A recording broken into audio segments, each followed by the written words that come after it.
साल 2016 खत्म हुआ।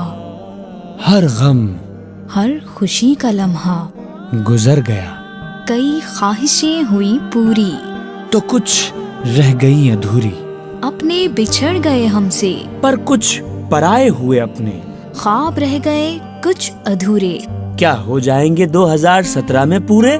नई उमंग, नई तरंग, नया जोश, नई ख्वाहिशें, जज्बा, जुनून, ख्वाब, उम्मीदें, खुशियाँ, दुआएं, मोहब्बत, इश्क, कामयाबियाँ, नया सूरज, नया दिन नया साल बोल रहा है हमसे कि मैं हूँ 2017। तो फिर अब कैसा खतरा? छा जाओ, डट जाओ, कि ये नया साल है आपका मेरा और हमारा। तो फिर देर कैसी मेरे यारों? 2017 को अपना बना लो। Wish you a very happy new year 2017.